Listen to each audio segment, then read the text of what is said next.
Fortalecidos na adversidade, vamos continuar sendo abençoados pela primeira carta de Pedro nas Escrituras, primeira carta do apóstolo Pedro, entre as duas na palavra, vamos continuar focando na primeira, que é uma carta de encorajamento para fortalecer os nossos irmãos do primeiro século, no meio da adversidade, oposição à fé cristã, e então faz o mesmo conosco nestes dias. Hoje o nosso foco está no capítulo 5, 1 Pedro 5, versos 1 a 5. A palavra de Deus você trouxe, você tem em suas mãos, você está sempre atento à palavra, na leitura e no ouvir. Então vamos à palavra no capítulo 5. Mas antes de focarmos nesse texto, vamos recordar o verso que temos apontado como um verso-chave dentro desta carta, 1 Pedro 5, 7. Então o verso 7 no capítulo 5. Vamos dizê-lo juntos: lancem sobre ele toda a sua ansiedade, porque ele tem cuidado de vocês. Grande verso. E nós vamos então ao nosso foco, mas quero recordar, frisar, quem é o autor desta carta. É fundamental para apreciarmos melhor o conteúdo, em particular do texto que vamos receber da palavra nesta noite. Quem é o autor de todas essas palavras? No capítulo 1, verso 1 de 1 Pedro, logo no início, é apresentado então o remetente, o autor. O que é dito lá? Pedro, apóstolo de Jesus Cristo. Então é uma carta de um apóstolo, é uma carta apostólica, fundamento da igreja cristã, doutrina apostólica. Pedro, apóstolo de Jesus Cristo. E aí ele escreve, ele aponta ali naquele verso ainda o endereço, o destinatário. Aos eleitos de Deus, peregrinos, dispersos, falando da igreja então no mundo, nos diversos lugares, especialmente os que ele vai apontar ali. Muito bem, e nós vamos caminhando então para o capítulo 5, mas vamos recordar ali um pouco antes, no capítulo 4, versos 8 a 10, ele fala da igreja, a experiência de vivenciar a igreja, ser igreja.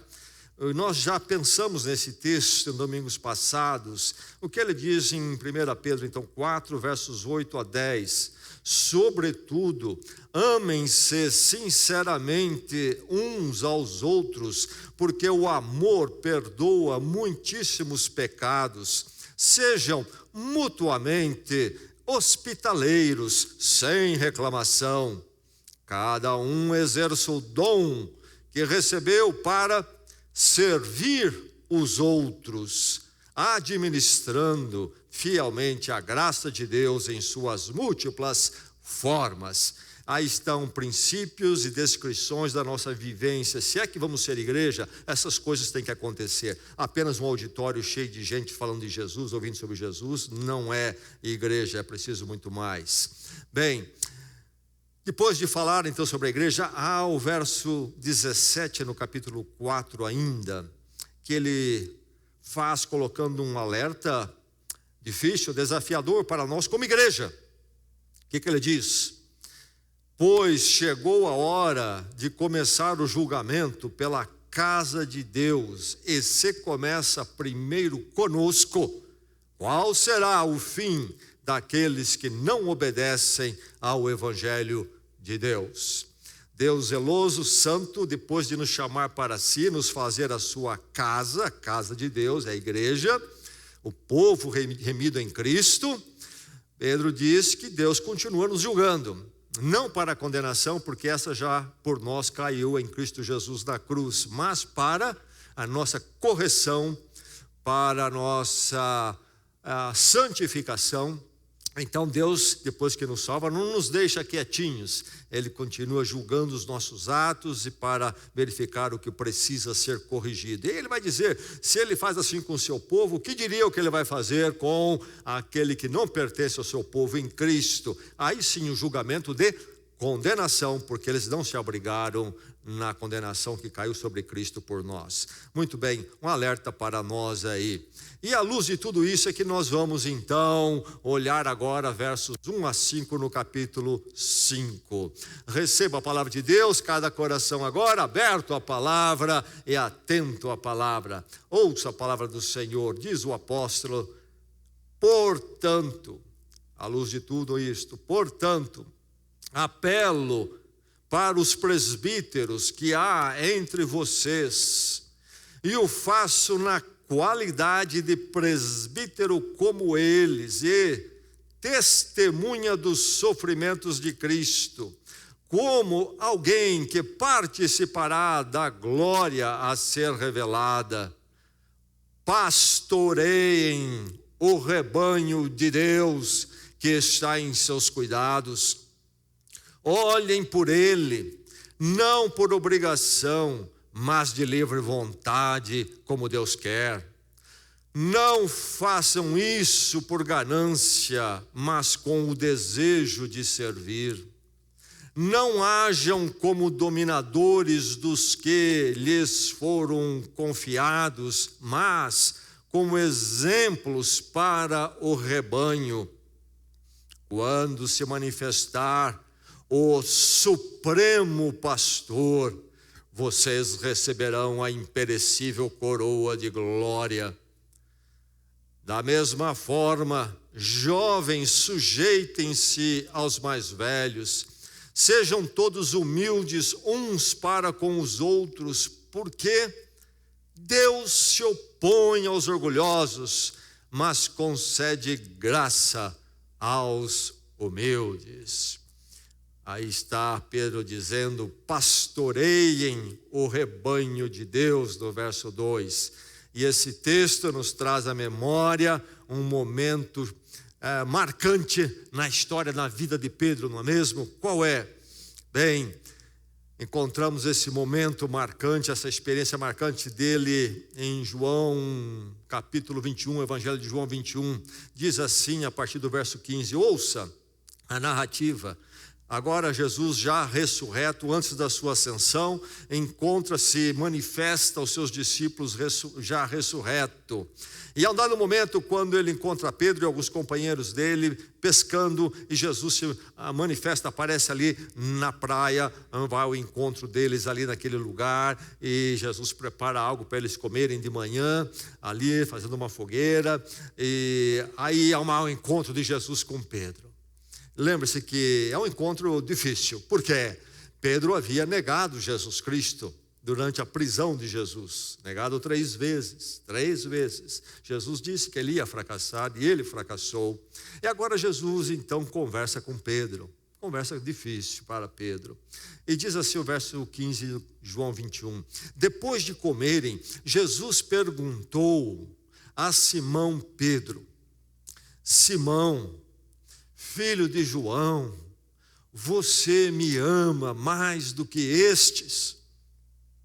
Disse ele, sim, Senhor, tu sabes que te amo. Disse Jesus, cuide dos meus cordeiros. Novamente Jesus disse, Simão, filho de João, você me ama? Ele respondeu, sim, Senhor, tu sabes que te amo. Disse Jesus, pastoreie as minhas ovelhas. Pela 3ª vez ele lhe disse, Simão, filho de João, você me ama? Pedro ficou magoado por Jesus ter lhe perguntado pela 3ª vez, você me ama? E Pedro lhe disse, Senhor, tu sabes todas as coisas, e tu sabes que eu te amo. E é este homem que tem esta conversa com Jesus Cristo, depois da experiência marcante na vida dele, é que escreve essas palavras em 1 Pedro capítulo 5, versos de 1 a 5. Vamos ouvir a palavra de Deus mais uma vez? Portanto, apelo para os presbíteros que há entre vocês, e o faço na qualidade de presbítero como eles, e testemunha dos sofrimentos de Cristo, como alguém que participará da glória a ser revelada. Pastoreiem o rebanho de Deus que está aos seus cuidados. Olhem por ele, não por obrigação, mas de livre vontade, como Deus quer. Não façam isso por ganância, mas com desejo de servir. Não hajam como dominadores dos que lhes foram confiados, mas como exemplos para o rebanho. Quando se manifestar o Supremo Pastor, vocês receberão a imperecível coroa da glória. Da mesma forma, jovens, sujeitem-se aos mais velhos, sejam todos humildes uns para com os outros, porque Deus se opõe aos orgulhosos, mas concede graça aos humildes. Esta é a palavra do Senhor.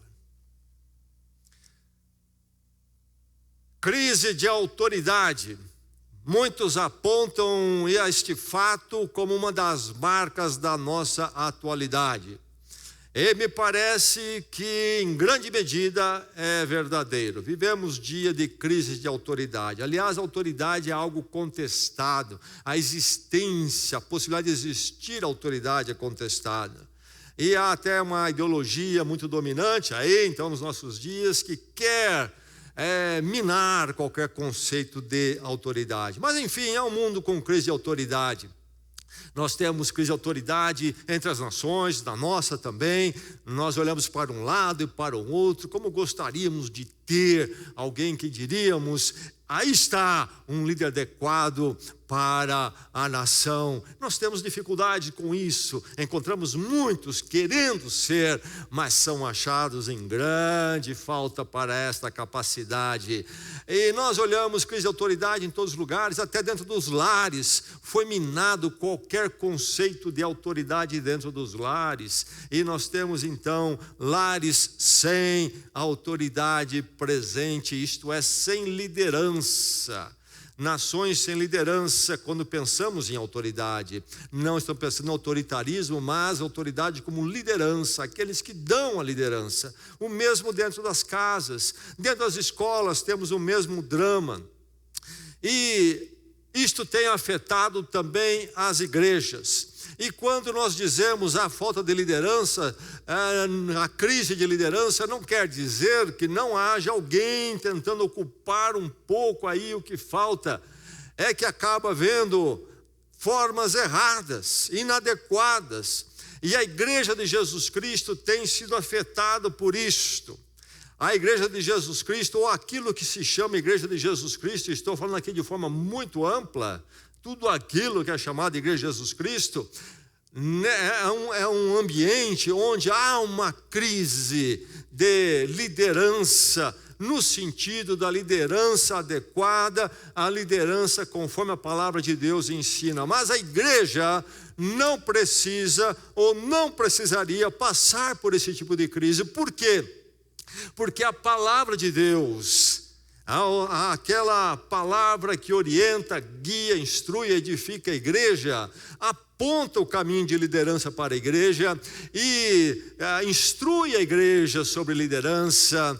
E então a igreja de Jesus Cristo não precisa, não deve ficar neste tipo de crise. Nesta noite nós, como igreja local aqui, nesta parte da grande igreja de Jesus Cristo, queremos ouvir a palavra de Deus, porque é necessária para nós. Quando Pedro escreve esta carta, lembramos mais uma vez, foi num momento difícil, quando os cristãos estavam debaixo de uma oposição forte por parte da sociedade, da cultura, em relação à fé cristã deles. Isso certamente era um momento difícil de crise para a igreja.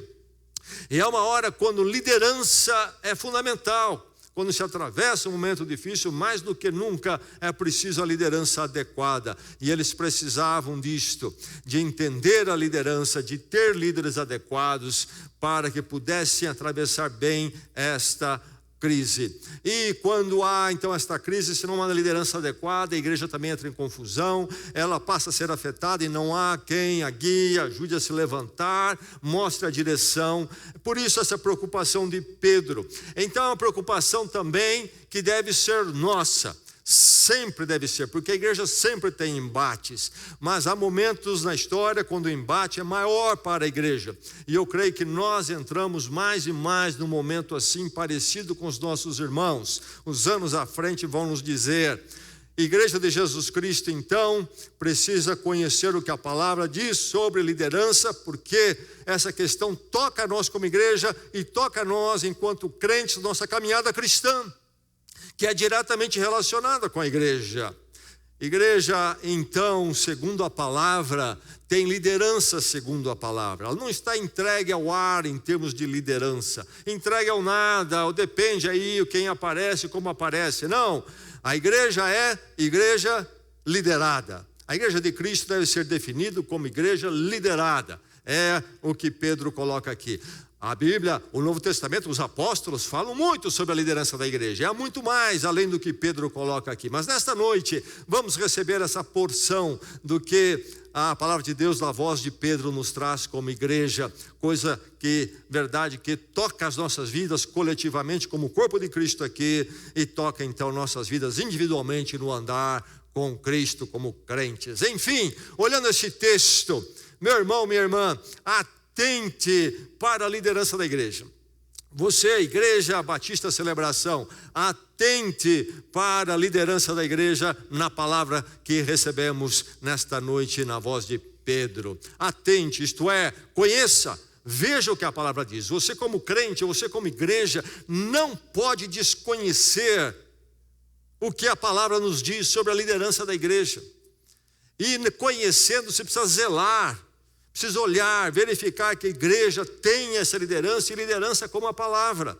Por isso, atentar, como crentes, todos nós, atentar para a liderança da igreja é fundamental. Por isso, Pedro escreve aqui à igreja, a todos os nossos irmãos, peregrinos, dispersos. Ele não escreve apenas ao pastor da igreja, a toda a igreja.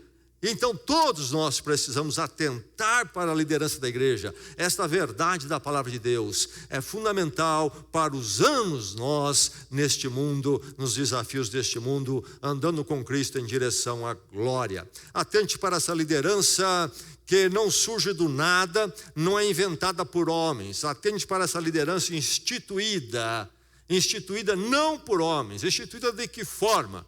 Bem, quem é o autor desta carta? Apóstolo de Jesus Cristo, chamado Pedro. Entre os 12 havia um, apóstolo Pedro. Apóstolo de quem? De Jesus Cristo. Este é o autor. Então nós temos aqui uma palavra apostólica. E quando ele afirma a verdade da liderança aqui, ele o faz como autoridade sobre a igreja, conforme Jesus Cristo colocou os apóstolos. O fundamento da igreja. A igreja de Jesus Cristo é construída sobre a doutrina apostólica. Eles são o fundamento que Jesus estabeleceu. Deu a eles o que era a verdade dele para a igreja, e eles então transmitiram à igreja, e a igreja até hoje caminha pela doutrina apostólica, de uma vez por todas, dos chamados 12. Então, mas está Pedro colocando essa doutrina apostólica que fala da liderança. Que liderança? Chamada de presbíteros.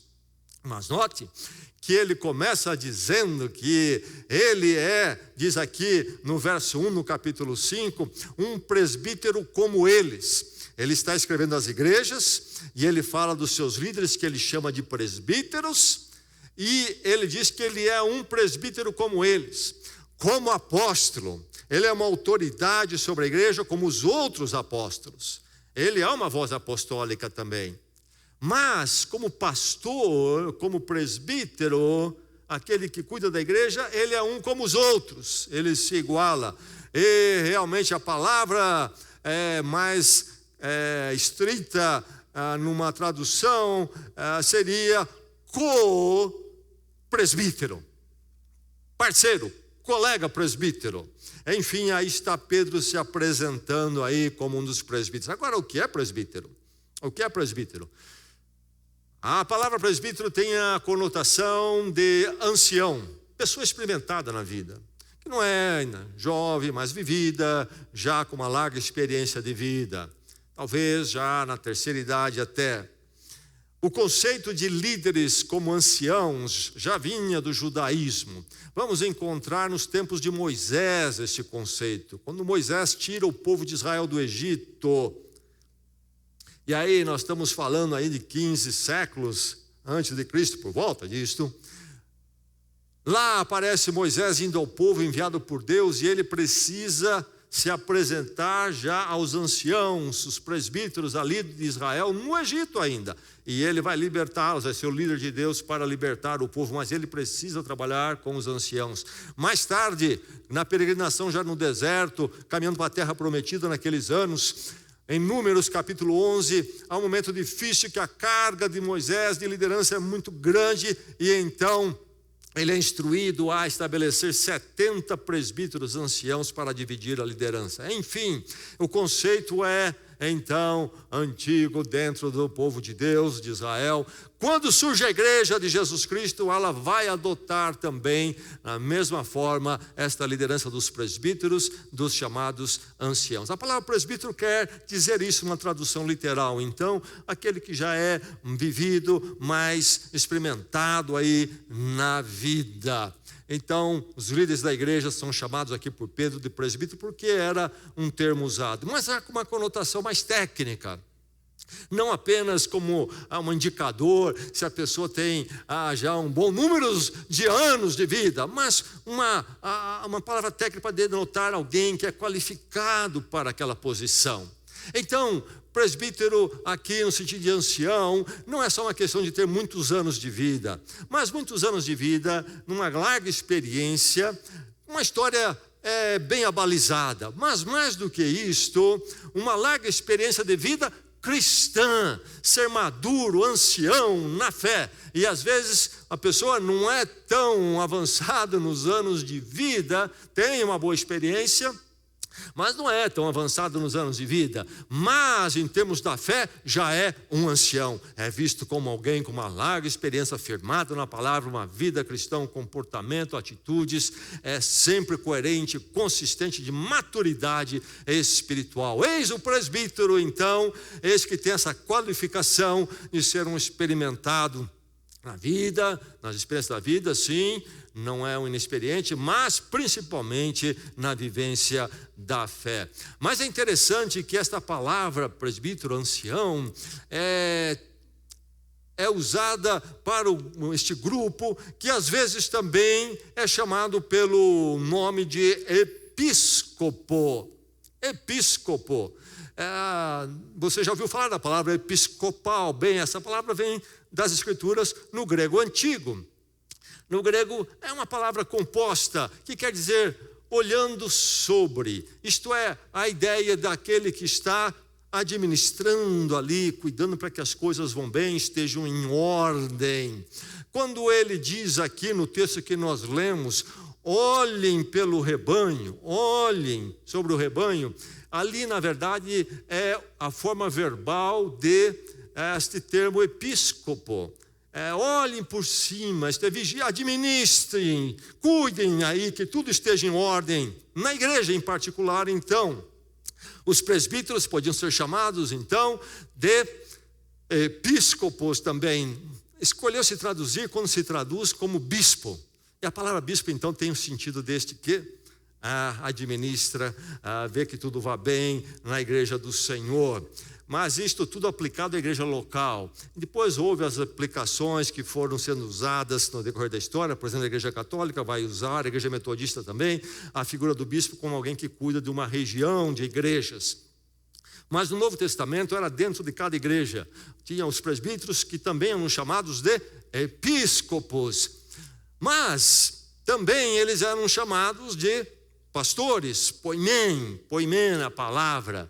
E aqui ele diz pastoreiem, aí aparece a palavra também na forma verbal, pastorear, o pastor pastoreia. Então é o mesmo grupo.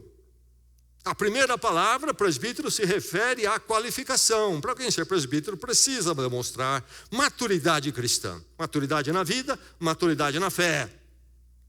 Precisa também, além de ter esta qualificação, precisa desenvolver, abraçar a função de cuidar, gerenciar, administrar a igreja para que tudo esteja em ordem, como deve estar a casa de Deus. E por último vem a ação pastoreio, que é a prática, o que é que se faz e deve se fazer. Muito bem, aí são parâmetros da palavra, e dentro desses parâmetros há possíveis aplicações diferenciadas em cada igreja, mas não fugindo desses parâmetros. Nós temos aqui na nossa igreja presbíteros no conceito amplo, que é o nosso conselho. E depois nós temos aqueles que nós chamamos de pastores, em particular que têm uma função de tempo integral e algumas responsabilidades mais chaves. Mas enfim, todos nós somos presbíteros de uma forma, e alguns dentro dos presbíteros são os conselheiros. E aqui Pedro vai falar da liderança em relação aos presbíteros com esses conceitos, mas o que ele diz aqui também se aplica a todo tipo de liderança dentro da igreja, a outras. Nós temos diversos tipos de liderança nos ministérios, por exemplo. Então, muitos ensinos aqui vão se aplicar a toda a liderança da igreja. Mas enfim, creio que o foco principal então está nos presbíteros e de uma forma bem mais particular nos chamados pastores. De qualquer forma, aí está uma liderança instituída pelo apóstolo, pela palavra de Deus. A igreja sabe que tipo de liderança ela deve buscar, o que esses líderes vão fazer, que tipo de atividade eles têm que desenvolver. É instituída não por homens, não uma invenção humana sociológica, não é uma invenção sua. Eu quero que na igreja seja assim, a liderança, que as decisões da igreja sejam assim. Já ouvi isso muitas vezes. Lamento, mas será conforme a palavra, conforme a voz apostólica. Aqui nós temos ensino sobre isso, e há outros textos. Não será como você quer. Liderança instituída, atente para a liderança da igreja. Ela é instituída pela palavra de Deus. E atente para a liderança da igreja. Liderança que precisa ser o quê? Genuína, segundo a palavra, genuína. Não falsificada, não alterada. Ela deve ser na forma que a palavra de Deus instrui. Há muito o que se dizer, eu já disse sobre liderança, mas note o que é dito aqui. Ele diz: pastoreiem o rebanho de Deus. Lembre-se, quem lidera a igreja precisa saber, nunca se esquecer, que ele está liderando algo que não é dele. Algo que não é dele. De imediato, nesse mundo chamado de igrejas por aí, um dos pecados capitais qual é? É dito que a igreja é do pastor. A igreja do pastor. Aliás, o pessoal abre igreja com essa ideia. Ele acha que ele deve ser pastor, aí ele começa uma igreja. Já começa na forma errada, que não é assim que se estabelece a igreja. E aí então ele abre como, por exemplo, uma pessoa que tem vocação empresarial e pensa, bem, eu estou olhando aqui, notei que há um espaço para um bom comércio X, aí ele abre uma loja de um determinado produto. E a loja então é dele. Faz todo sentido. A loja é do empresário que é o dono. Mas a igreja não tem dono humano. Não é de pastor. Não é propriedade do pastor. O rebanho é de Deus. A igreja tem que ficar atenta para que a igreja não se torne a igreja do pastor, mas que seja de Deus, e que o pastor entenda isto, e ele esteja pastoreando, e os presbíteros, conselheiros estejam fazendo o seu trabalho com essa consciência. É um absurdo o que se vê hoje em dia por aí. Igreja é inclusive herança, que passa de pai para filho. Nas igrejas é muito comum acontecer o chamado nepotismo. Sabe quando alguém tem uma empresa e a esposa vai lá ajudar, trabalha, até sócia às vezes? Tem famílias que trabalham assim, tudo bem, é da família, podem trabalhar assim, não há nada de errado. E aí, às vezes, o filho, a filha também gosta da atividade, vai trabalhar lá também. Todo mundo na empresa. A igreja não é do pastor para ele fazer nepotismo, ficar empregando filho, esposa. Há um movimento, uma das alas do chamado movimentão evangélico aí complicado nos nossos dias. Ele desenvolveu um negócio, uma ideia, entrou e agora é automático. Esposa de pastor é necessariamente pastora. Pastor, meu irmão, é algo individual. O Espírito Santo dá o dom de pastor a alguém. E quando essa pessoa tem esse dom, não é só que ele acha que ele tem. Segundo a palavra e outros textos, o dom é dado à igreja. A igreja precisa reconhecer, não é só alguém dizer eu tenho. A igreja tem que dizer você realmente tem. Tem que haver uma concordância. Porque o Espírito Santo trabalha na pessoa e trabalha na igreja em relação ao dom. Então, o fato de Deus, por exemplo, ter me chamado para ser pastor, não quer dizer que a minha esposa é chamada para isto. Quando eu me casei, eu não procurei uma pastora. Eu procurei uma mulher do Senhor, mas uma mulher. Não foi a igreja que escolheu a minha esposa e eu nem queria, não quero a igreja escolher a minha esposa.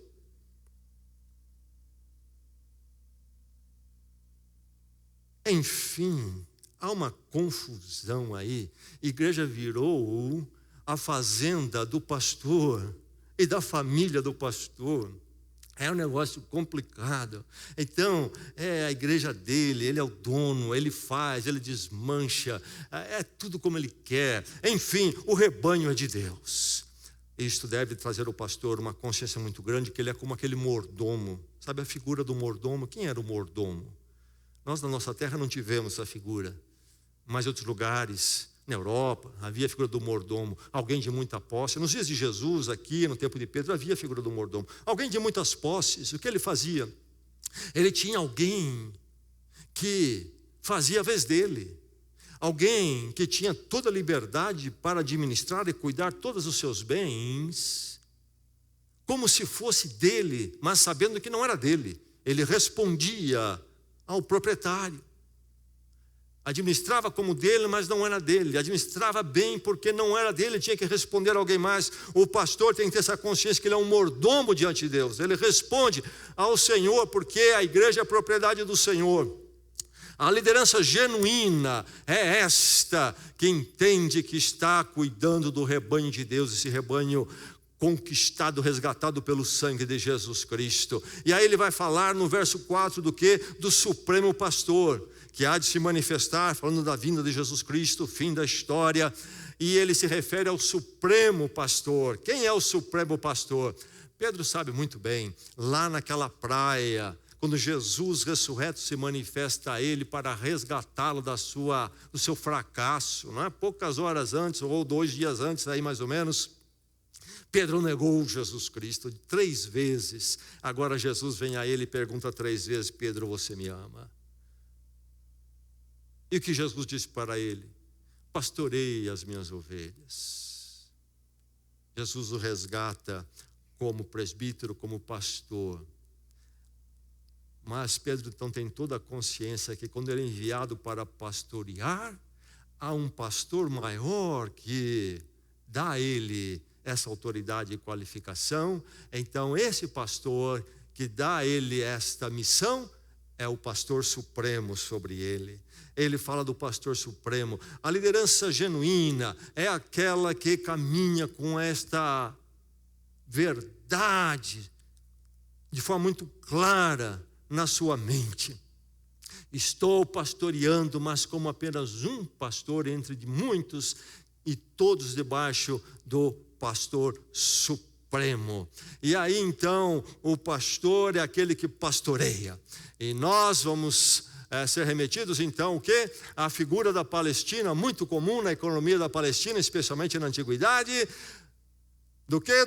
do cultivo das ovelhas, da pecuária relacionada às ovelhas. Então havia o rebanho e tinha o pastor, que olhava o tempo todo por aqueles animais, cuidavam deles, e inclusive naquele tempo havia a possibilidade de sair do aprisco com as ovelhas e levá-las aos campos abertos. Hoje seria mais difícil, propriedades são todas demarcadas, você não pode ficar entrando por aí com um rebanho, não é, para pastar. Mas não naqueles dias, tanto é que quando os pastores estão no campo, Jesus nasce, os anjos se manifestam a eles, estão ali no relento, dormindo, no campo com as ovelhas. Levar as ovelhas para pastar. Bem, esta figura do pastor e rebanho e ovelhas aparece na palavra de Deus para falar de Deus e seu povo, desde o Velho Testamento. O salmo mais conhecido, 23, o que começa dizendo como o Senhor é o meu pastor. Então ali o autor, Davi, se coloca como ovelha, o Senhor meu pastor. E ele tinha sido pastor de ovelhas mesmo, e ele sabia bem o que essa figura representava. Então, aí está a liderança da igreja, nesta metáfora, sendo muito bem identificada. O que é que o pastor faz com as ovelhas? Ele as esfola, ele as abandona, é relapso com elas? Não, é um zelo constante para cuidar, para alimentar, para conduzir, sempre cuidando da igreja do Senhor.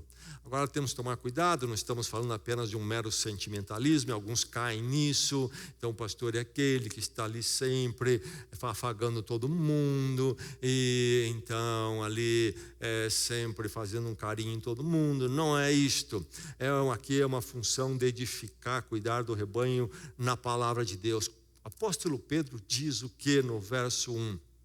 Que ele é testemunha dos sofrimentos de Cristo. Ele diz, eu sou um presbítero, então um pastor como eles, sou um co-presbítero, um co-pastor como os outros pastores nas igrejas do Senhor, e sou testemunha dos sofrimentos de Cristo. O pastor, então, à luz de Pedro aqui, deve entender que pastorear envolve o testemunho dos sofrimentos de Cristo. O que é que Pedro quer dizer com isto? Lembre-se, Pedro poderia ser testemunha de muitas outras coisas na vida de Jesus Cristo. Pedro testemunhou Jesus Cristo dar visão a um cego. Sou testemunho do poder glorioso de Jesus Cristo em curar pessoas com limitação física. Pedro testemunhou Jesus multiplicar os pães. Sou testemunha do poder de Jesus Cristo. Ele é realmente Deus conosco, porque Ele tem poder sobre a matéria, aquilo que foi criado. Ele multiplicou pães. Pedro uma vez foi levado por Jesus Cristo com mais 2 companheiros aonde? A um topo de uma montanha. E lá então aconteceu uma visão tremenda. Jesus Cristo está lá, eles estão olhando e aparece ao lado de Jesus Moisés, Elias. Moisés representando a revelação de Deus, na chamada do povo de Israel, na lei santa de Deus, e Elias representando os profetas, isto é, todo o Velho Testamento, toda a palavra de Deus antes de Jesus Cristo está ali, Moisés e Elias. E uma voz do céu diz para Pedro e seus companheiros que eles deveriam ouvir a Jesus Cristo, isto é, tudo que Elias e Moisés fizeram se cumpriu nele, agora é ele, ouçam a ele. Moisés e Elias aguardavam, esperavam, o trabalho deles aguardava e esperava Jesus, e ele veio. E ali então um pedaço do céu se manifestou naquela visão, momento glorioso chamado de transfiguração. Pedro viu isso. Pedro poderia escrever, eu sou testemunha das glórias manifestadas de Jesus Cristo. Mas não, ele diz o quê? Eu sou testemunha dos sofrimentos de Jesus Cristo, de Cristo. Por que dos sofrimentos? Ele está falando particularmente do que então? Da cruz. Aquele momento da prisão, do flagelo e da cruz de Jesus Cristo. Momento quando ali no princípio das dores, quando Jesus já está sendo injuriado e acusado, Pedro nega Jesus. Por que ele fala do sofrimento? Porque Cristo vai ao sofrimento final da cruz, a morte do Senhor Jesus Cristo por mim e por você, por pecadores. É algo tão maravilhoso e fundamental. Se Pedro agora é um apóstolo ainda, e ele diz, eu estou capacitado para dizer, sou um dos pastores da igreja, é porque houve uma cruz, houve o sofrimento de Cristo. Por isso Cristo pôde buscar Pedro e reinstituí-lo. Apacenta os meus cordeiros, Pedro. Você me ama, apacenta os cordeiros. Fracasso de Pedro, mais um na vida deles, como há muitos na minha, houve na minha vida e na sua, a cruz cobriu. Se Pedro vai se declarar uma testemunha, vai ser da cruz. Mas não é verdade que Jesus Cristo é glorioso e poderoso nos seus atos e demonstrações de quem Ele era? Sim.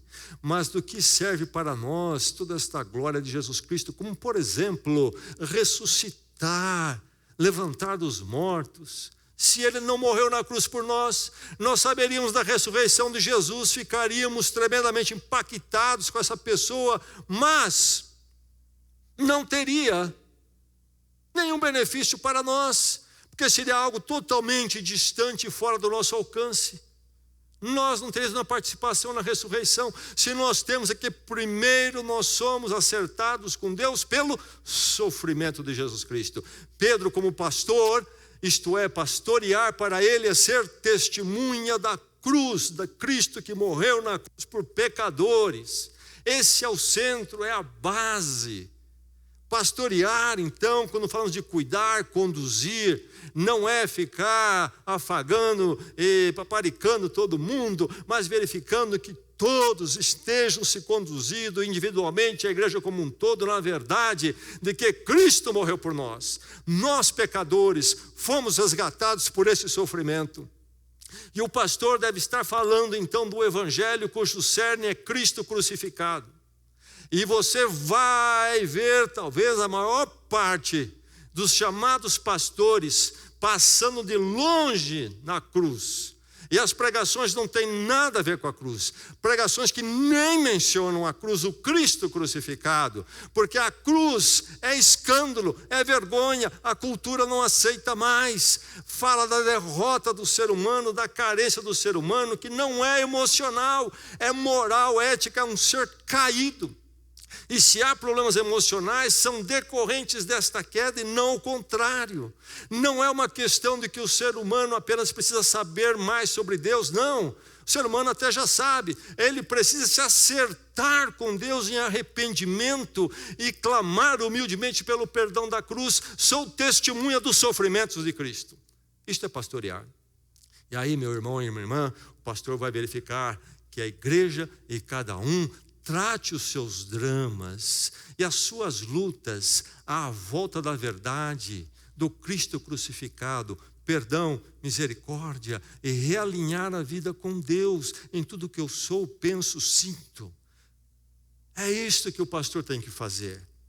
Não é palestrinha motivacional, nem ficar falando um triunfalismo aí ingênuo que agrada o mercado. Vem para a minha igreja e tudo vai dar certinho com você, nada de contratempo. É o poder e tal, nossas vidas agitam, auditório, a banda toca. Irmão, não, testemunho do sofrimento de Cristo. Onde está a cruz, o Cristo crucificado nos pastores desses dias?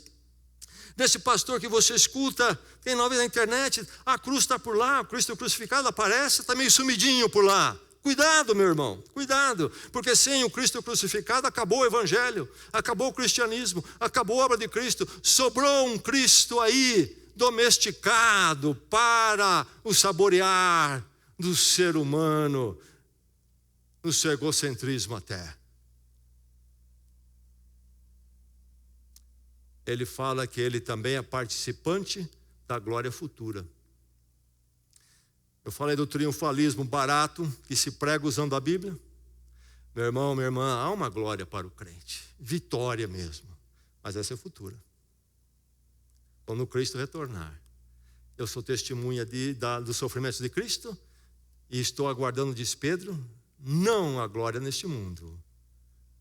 E crentes querem um Deus que dê glória neste mundo. E pastores falam que é isso o caminho. Estou aguardando a glória a ser revelada. Não foi revelada ainda a glória final. É a que conta realmente. Quando então toda essa desordem do mundo há de passar. Pastorear. Pastoreio genuíno. Genuíno. Como faz falta. A igreja sofre Porque ela não é liderada, porque a palavra de Deus não ensina liderança? Não, porque as igrejas não estão atentando para a palavra sobre a liderança. E há sofrimento na vida do crente e da igreja. Atente para a liderança da igreja, meu irmão. Essa igreja está atentando para a liderança da igreja. Está mesmo, você está atentando. Essa liderança que precisa ser genuína e então qualificada, enquanto exerce, na forma que exerce. Versos 2 e 3 são interessantes. Há 3 não mas. 3 vezes não mas nesses versos. Você notou isto? Ele começa dizendo então que eles devem olhar pelo rebanho de Deus, pastorear, não por obrigação. Aquele que lidera a igreja, o presbítero, os pastores, nunca podem fazer isto, não devem estar exercendo a liderança forçosamente, forçados, nem contrariados, não por obrigação. Estou fazendo porque me mandaram fazer, então eu preciso fazer por obrigação. Deus não aceita, a palavra de Deus não aceita que pastores, conselheiros trabalhem desta forma. Não por obrigação, mas ao contrário, então, como? De livre vontade, diz Pedro. De livre vontade, espontaneamente, desejosamente, isto é, eu tenho um chamado do Senhor para esta obra, isto está no meu coração, isto queima no meu coração, não tem como eu não fazer, é irresistível. Não por obrigação, mas livremente, isto é movido pelo Espírito Santo. É importante que assim seja feito. Eu lembro uma vez que meu pai me chamou e disse para mim, num dado dia, nós devíamos lavar o Fusca da família. Eu tinha tenho mais 3 irmãos, e aí havia o dia de cada um, uma vez por semana isso acontecia, e havia uma semana para cada um, e chegou um dia, estou eu envolvido nas minhas atividades importantíssimas, ali na minha adolescência, e o meu pai diz, olha, é hora de você, agora então, como a gente combinou, você dar uma lavadinha no carro. E eu não quis, resmunguei, demorei para ir, ele me chamou de novo, olha, você não está indo, vai lavar o carro e tal. Aí ele precisou ser firme comigo. E eu fui buscar o balde lá, a mangueira, aquelas coisas, e ele está na sala, e eu passo na sala, arrastando o balde e a mangueira, em direção à garagem, ficar na frente da casa, e eu passo arrastando o balde e a mangueira daquele jeito. Sabe que jeito que é, não é? Meu pai ia perceber o meu protesto ali, na forma de eu arrastar o balde e a mangueira. Ele ia perceber. Eu ia levantar minha voz sem falar, na forma de eu conduzir o balde e a mangueira. Eu ia dar um contraponto no meu pai. E quando eu estou no meio da sala, ele diz, Gessé! E eu olho assustado, porque a voz é meio alta. Ele diz para mim o quê? Desse jeito, não precisa. Pode voltar. Não por obrigação, mas de livre vontade. Mas ele diz mais, não por ganância. Aí nós temos problemas sérios. Aqui ganância tem a ver com principalmente o material financeiro, o dinheiro. Meus irmãos, nós vivemos dias que chega a ser até vergonhoso o que a mídia tem visto em termos de pastor e dinheiro. É verdade ou não é? Que coisa tremenda. A Bíblia ensina, sim, o sustento daqueles que se dão de tempo integral ao ministério, aos pastores. Há todos critérios bíblicos para isso. O voto de pobreza, um conceito que entrou para dentro de grande parte da cristandade, principalmente no catolicismo, como isso é caminho de santidade, não é caminho bíblico. A Bíblia não ensina voto de pobreza. Não há problema, pastores serem bem cuidados, etc. A maior parte dos pastores genuínos, eu quero dizer para você que a maior parte dos pastores genuínos, na verdade, vivem em situação precária do ponto de vista financeiro. Essa é a grande verdade. As igrejas precisam cuidar dentro daquilo que pode. Mas há uma diferença entre isto, meus irmãos, e o pastor se tornar dono de dinheiro e ver a igreja como fonte das suas riquezas. E ele mistura o seu patrimônio particular com o da igreja. E ele é que controla o dinheiro da igreja. E ali, então, emprega toda a família. Já falei do nepotismo. E ninguém na igreja realmente sabe o que é feito exatamente com aquele dinheiro. Se há 3 ou 4 que sabem, é um círculo fechado com o pastor. As pessoas vão às igrejas, dão dinheiro, não sabem como são administrados esse dinheiro, não sabem, elas estão num prédio, não tem a menor ideia se é alugado, qual é o preço do aluguel, quem assinou esse contrato de aluguel, como é que isso foi feito, não tem ideia do orçamento da igreja, quem é que estabelece aqui quanto vai ser pago para este, para aquele, quem é que decide? O pastor, é a caixinha fechada, ninguém abre isto. E aí nós temos então todo tipo de problema, não somente por esse conluio, esse misturar de pastor, finanças com a igreja e a sua família, e até a igreja virar herança, como também corrupção, o desvio, o abuso do dinheiro da igreja. E a mídia vê isso tudo e fala para a vergonha nossa. E se ela pode exagerar, e a sociedade exagera na sua crítica, é triste porque tem algumas razões nisto, tem algumas razões. Cuidado, meu irmão, liderança da igreja. Você vai numa igreja, você vai adentrar uma igreja, atente para a liderança, veja ali se é genuína, veja a qualificação, não por ganância. Como é a questão de dinheiro aqui nessa igreja, o pastor, ou os pastores? Como é que é esse negócio? Posso saber? Não, é uma caixa preta, não se abre isso aí. Cuidado, meu irmão. Quem é que está olhando? Qual é o sistema de governo? As pessoas vão alegres pela forma que lá a música toca e dão dinheiro. Não sabe. É até aqueles crentes que, de forma equivocada, criam um princípio. Ele responde para Deus: meu irmão, você recebeu o dinheiro do Senhor, o sustento, você está dando o seu dízimo. Você tem diante de Deus a responsabilidade de zelar, ver que você coloca o seu dízimo no lugar certo. Não por ganância, mas ele coloca o contrário, desejo de servir.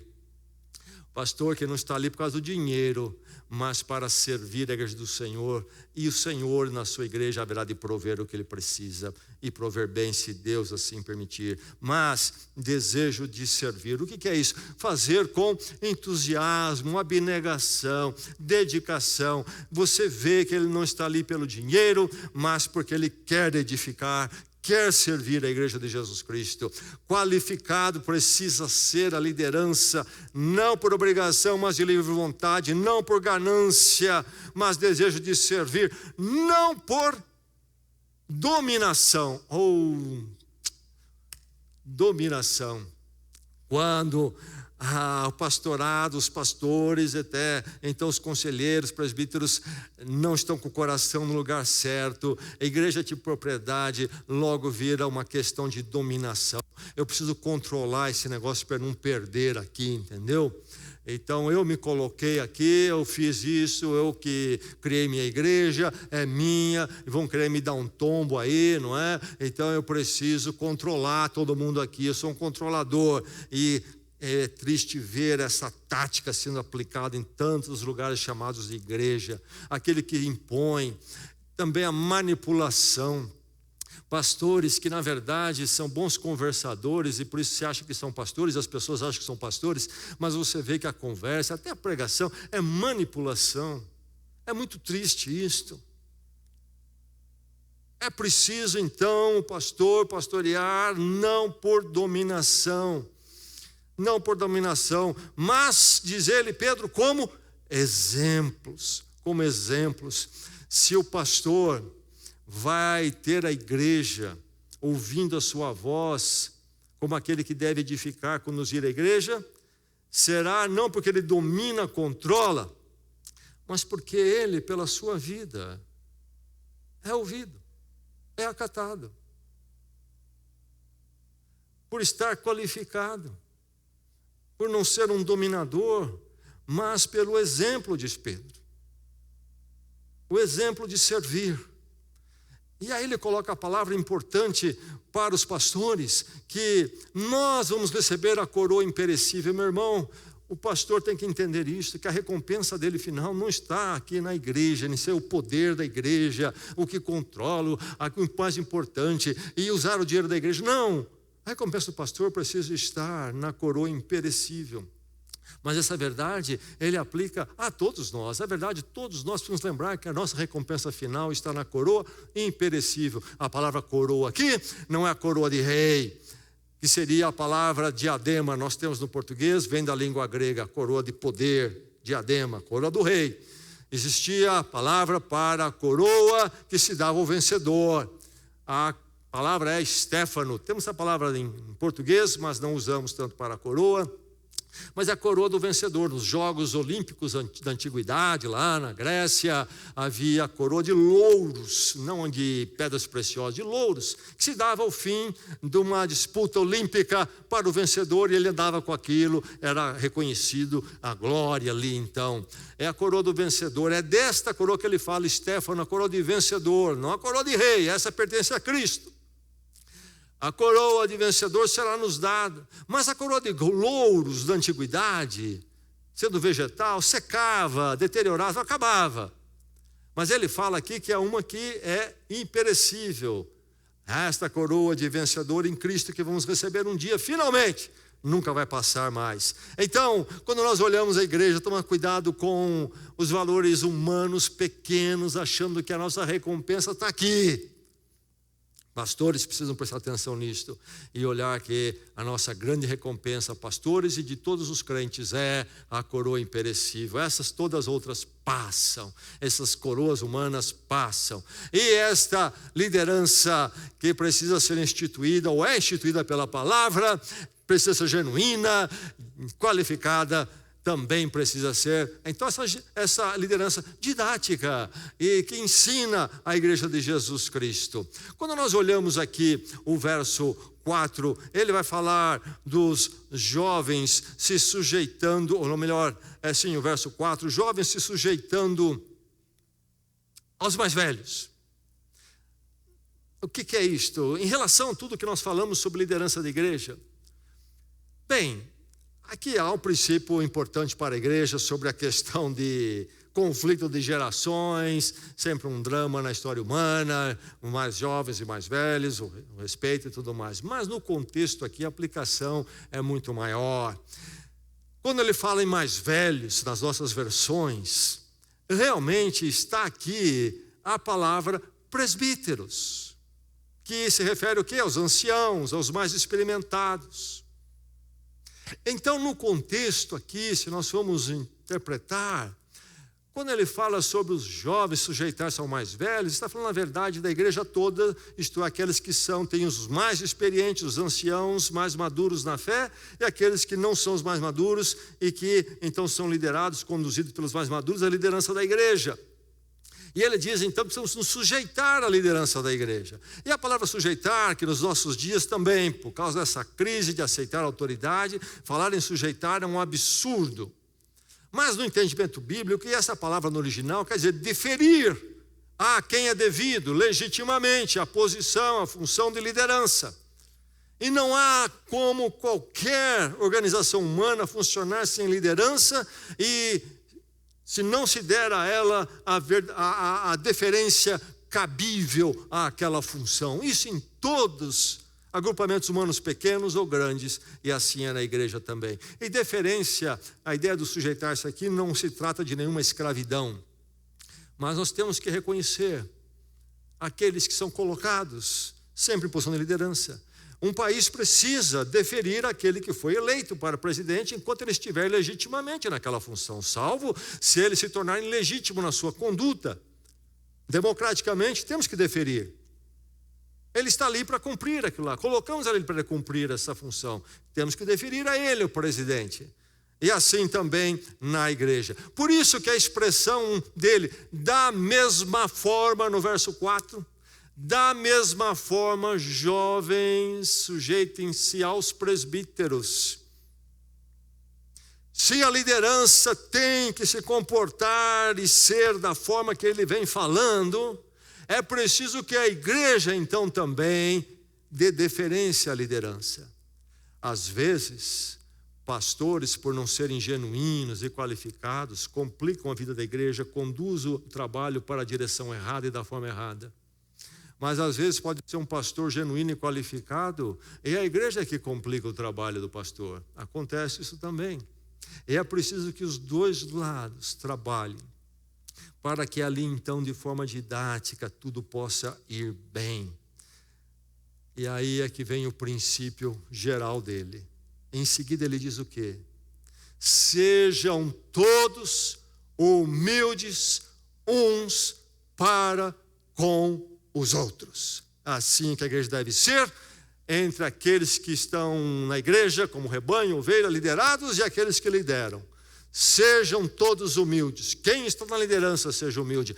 Quem está sendo liderado na igreja, seja humilde. A humildade permeia todos diante de Jesus Cristo. Sejam todos humildes. E aí eu quero chamar a sua atenção para algo que não aparece no português. Nós temos aqui o verbo sejam todos humildes, mas na língua original, aqui, onde Pedro fala, este verbo aí, na verdade é um verbo muito específico. Nós vamos encontrar esse verbo em outro lugar na palavra de Deus, onde? No Evangelho de João, capítulo 13, aquele momento quando começa a conversa de Jesus na noite derradeira antes da sua prisão. E no capítulo 13 de João há o chamado lava-pés.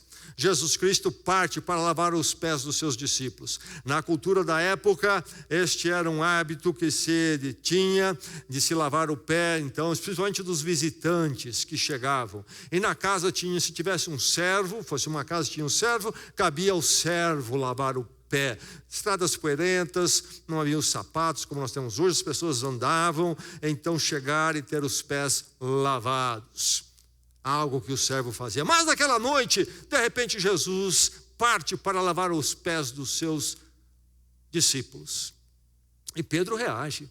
Pedro não quer que Jesus lave os pés. Acha que aquilo não cabe. E Jesus diz para ele que ele tem que lavar os pés dele, sim. Bem, aí está a experiência de Pedro. Mas a narrativa de João diz que chega a hora ali, quando Jesus toma essa iniciativa, que ele tomou então a vasilha com água, como devia se fazer. Mas diz também, ali em João, que Jesus, ali é um verbo, vestiu, que é um verbo que era aplicado para o servo, especialmente, vestir um tipo de um avental de trabalho para aquilo. Uma palavra, um verbo específico para isso, que não temos no português. Vestir o avental de trabalho. Jesus tomou a água e ele fez o quê? Colocou, a tradução fala toalha, não é? É um tipo de avental para se fazer o trabalho. Um avental de servo. E aqui é este verbo que Pedro usa, quando ele fala sejam. Vistam o avental da humildade, de servos. Vocês que são membros da igreja, vocês todos, diz ele, vistam o avental da humildade, mas vocês, pastores, conselheiros, vistam o mesmo avental. Todos nós na igreja de Jesus Cristo, essa liderança didática, quando nós aprendemos o quê? A liderança de servo. Meu irmão, minha irmã, é dito que Jesus Cristo é o maior líder que já houve na história humana. Não teve um exército, não ocupou nenhum trono. Como é que ele galgou esse lugar na história da humanidade? Como? Sendo servo. A liderança de servo, a influência de servo. Vivemos crise de liderança nos nossos dias dentro dos lares, mas os lares cristãos não precisam atravessar essa crise. A palavra de Deus fala sobre a liderança no lar também, fala de forma muito clara, mas a liderança no lar é uma liderança de servo. Em Efésios, o apóstolo Paulo vai buscar, por exemplo, para a liderança do marido e depois o papel da esposa, quem? Jesus Cristo na cruz.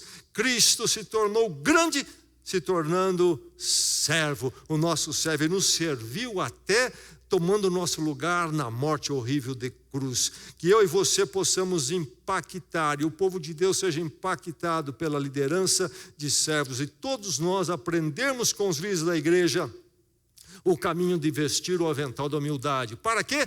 Para que nós, como membros da igreja, também, aprendendo, possamos vestir também o avental da humildade. Porque é assim que Jesus Cristo foi, e assim é o nosso grande modelo, o Supremo Pastor, então no modelo de servir. Meu irmão, atente para a liderança da igreja, isso é fundamental. A igreja está sofrendo porque não atenta para isto, não olha para a palavra. Chamados pastores não olham para a palavra, e há consequências. As chamadas igrejas estão totalmente fora do caminho, em grande medida. É preciso que eu e você, então, estejamos vigiando e zelando pela igreja na qual fomos incluídos pelo Senhor Jesus Cristo, que a palavra de Deus impere. O que diz Pedro, então, a mim, a você, igreja do Senhor.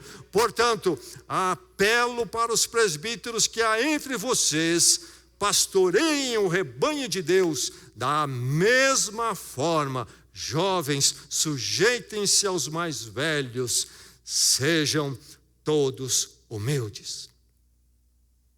Que a palavra de Deus edifique esta igreja em todos os seus aspectos. E esta palavra aqui, desta noite, se cumpra na história desta igreja, para a bênção das nossas vidas e a glória do Senhor. Vamos orar.